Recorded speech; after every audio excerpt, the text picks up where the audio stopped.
Hey everybody, welcome back to another Cat and Bird Boys video. I wanted to bring a short video to you today to talk a little bit about the live, the little bit of a debacle we had, talk about some of the bottles we drank, the bottle giveaway. So stay tuned for more and we will recap the entire live.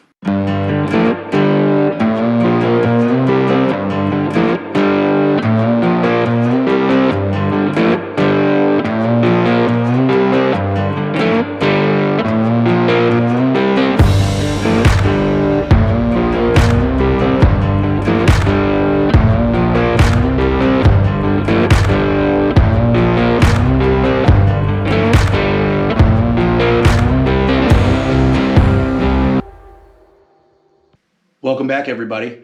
I want to first say thank you for everybody that tuned in to the live video of the Canton Bourbon Boys.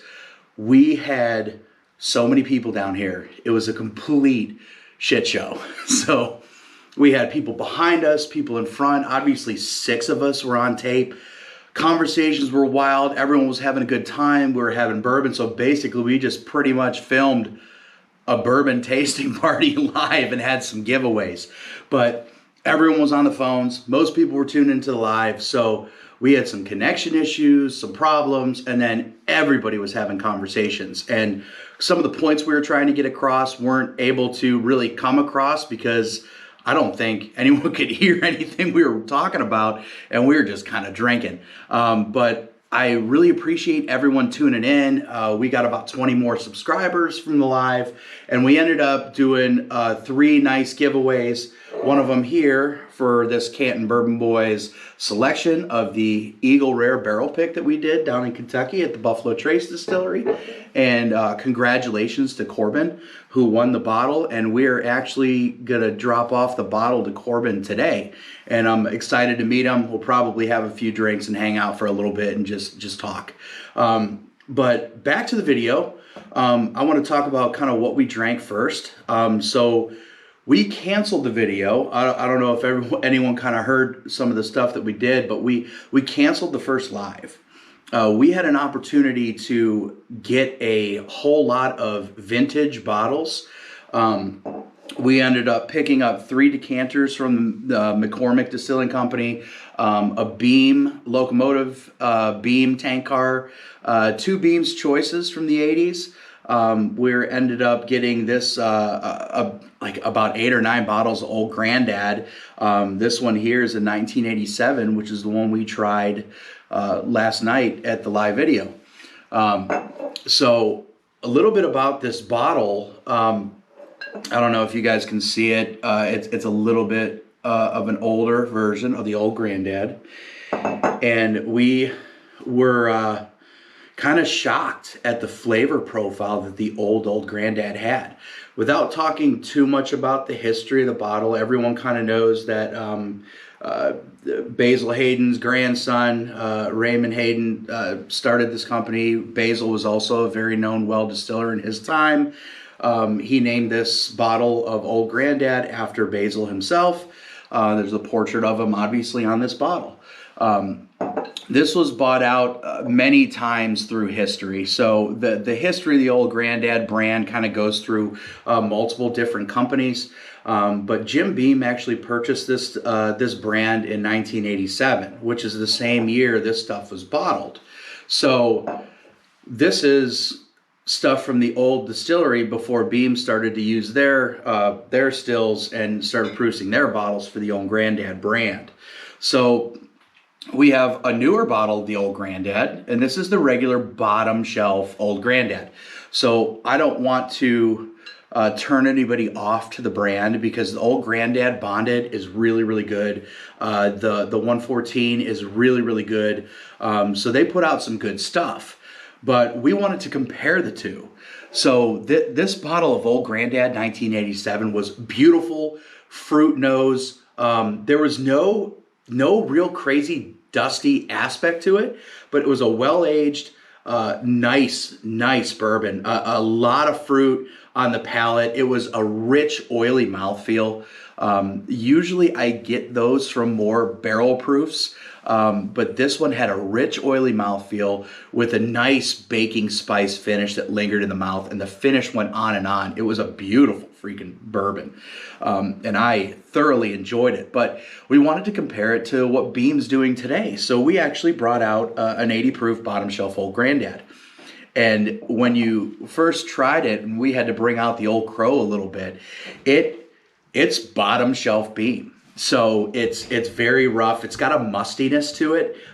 It's definitely watered down. The 80 proof doesn't do it any justice. I mean, it watered it down. It tastes exactly like the bottom shelf Old Crow, which we don't like. So it was rough to drink this one. It just was a watered down, musty funk to it that just was not pleasant. I mean, it might be good in a mixer, but like I said before, don't take this away from the Old Grandad brand. Still a fantastic product. I would just stay away from the bottom shelf stuff. But as you know, Old Grandad is an extremely high rye recipe that's very similar, or it's the same recipe as Basil Hayden. So in 1992, Jim Beam came out with the brand Basil Hayden to honor the man himself. So that one is totally different than this 80 proof Old Grandad. So same recipe. This one tastes more like the Old Crow. Basil Hayden is still a watered down bourbon in my opinion, but it's a very, very good intro bourbon that's pleasant to drink, and it's an easy bourbon to drink, a great mixer. And even if you want to drink Basil Hayden straight, it's just a lower proof offering, but it's really, really good. I don't mind Basil Hayden at all. It's just not something that I seek out or want to buy, or I currently don't even have one on my shelves right now. So, but it's good to introduce people to something that's a little bit lower proof, that doesn't burn their palate out, and that can get them into the bourbon game. But this Old Grandad, if you ever see old bottles of Old Grandad, this was absolutely fantastic. And we absolutely loved it. But once again, same high rye recipe as the Basil Hayden. And they wanted to basically bring the same recipe, honor Basil Hayden rather than the Old Grandad brand, and use the same recipe for both. But that's kind of what we talked about. Next thing I want to say is thank you, Mark Kemp, for coming on to the live. Kemp didn't have a lot of camera time to kind of talk because everyone was talking at the same time, but Tremont Coffee is absolutely fantastic. It is such a good brand. The facilities he has right now, his coffee shops, are beautiful locations. It's fun to hang out in those locations, and I tell you what, we get Tremont Coffee multiple times a week. It has got such a creamy consistency to it. It's wonderful. And I tell you what, coffee and bourbon, I found out, coffee and bourbon goes very well together. I mean, Mark's palate was so well defined based on his experience of tasting different types of coffees from all around the world. And when he was trying bourbon, it was very cool to see how his coffee matured palate compared to the bourbon world. And he was able to pull out some really cool notes in some of the bottles he tried. But we wanted to talk about our barrel. We're doing a new riff pick in June, and we're going to buy the barrel outright. We're only doing a quarter barrel. We're going to buy the barrel outright, and Kemp's going to roast his own coffee and age it in the barrel, and we'll do some tastings along the way. But when that product is ready, Kemp's going to sell the bags, and we'll have barrel aged coffee, and he's going to name it, as if you watched the live last night, he's got a Black Label coffee brand that he's going to put the Canton Bourbon Boys coffee in, put our logo on the bag and everything. So please get out to Tremont. Mark had 2 great giveaways. There was a nice hoodie and a nice t-shirt that was given away.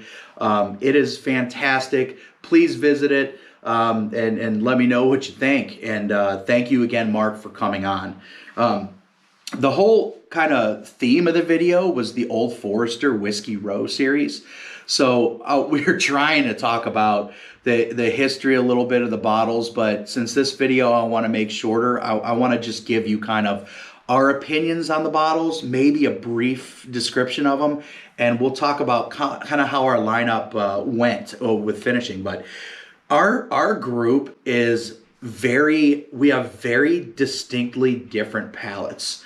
There's people in the group that like extremely low proofs. There's people that like a lot of finished stuff, and there's people that like high proofs. I mean, we're all over the place. Each of us have our own brand that we'd never want to buy.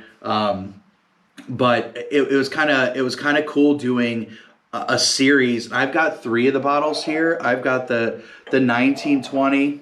I've got the 1897 and the 1910. I don't have the 1870 with me right now. Roy actually took that one back, and it's one of the ones I don't own. But I got these little minis here in a little set that they sell for about $70, which is way worth it for these bottles.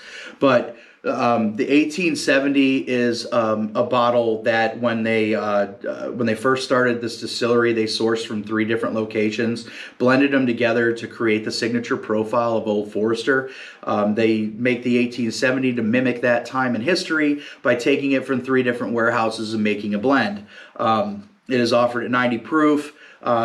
The 1897 is bottled in bond. We've talked about bottled in bond in previous videos. This is the same mash bill offered at 100 proof, obviously from one distiller, one distilling season, and it's bottled. It's in a lock and key warehouse, bonded warehouse. So a little higher proof offering. Once again, same mash bill. This is not a blend of different warehouses. Kind of cool to compare the difference. 1910. Without getting too big into the story, this is a double barrel product. So it's aged for a certain amount of time period in one barrel and then taken out and stuck in another barrel for a length of time before it's bottled. Other brands that do this are the Woodford Double Oaked, and there's a lot of secondary or twice barreled products on the market today that you can get that bring a totally different flavor profile to the bourbons. 1920 Prohibition style. This one's bottled at 115 proof. At the time, they could bottle whiskey at no higher than 100 proof. So they're kind of estimating that the Angel's share of this barrel would have made it a barrel proof of about 115, hence 115 proof. So totally different proofs, same mash bills, different kind of techniques used. So we went through them all, and there was obviously a distinct difference between the bottles, but it was crazy how they kind of ended up for our group. A lot of people covet the 1920. They think the 1920 is absolutely fantastic, and I totally agree with them. But our group here, universally, the 1910 was the group favorite during the tasting. 1910 is so sweet, so wonderful, more of a dessert style bourbon in my opinion. It's got rich cherries, nice chocolate, and a beautiful finish to it. If you like a little higher proof stuff, the 1920 will bring the rich cherries, a little bit of banana, and give you a nice, more of a spicy finish to it. Both phenomenal. So our group ended up picking the 1910 as our group favorite, or the group favorite with everybody that was here that day. 1920 finished second for most people, but like I said before, our palates are so different. So the 1870 actually jumped up there for Boone specifically, being a lower proof offering and still a fantastic bottle.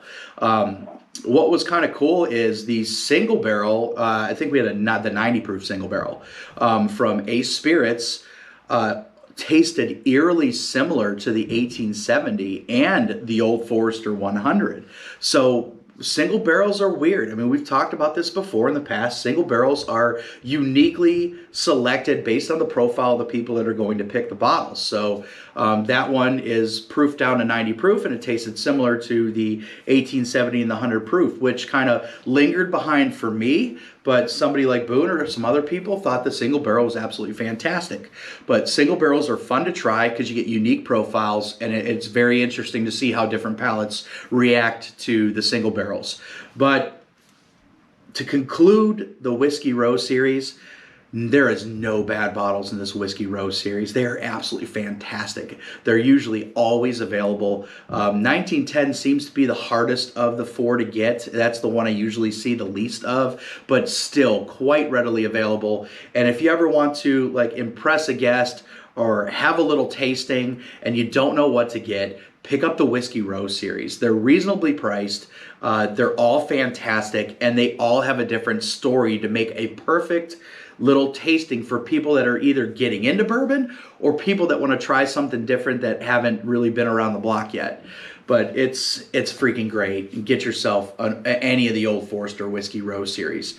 But to conclude this, once again, thank you, Mark, for coming on the show. We'll be getting with you soon, doing a short video at Tremont Coffee, and we'll talk about his facility a little bit and go a totally different angle than what we normally talk about. Hopefully this recapped the night pretty well. I think we learned our lesson on how many people to have here, but it was an absolute shit show.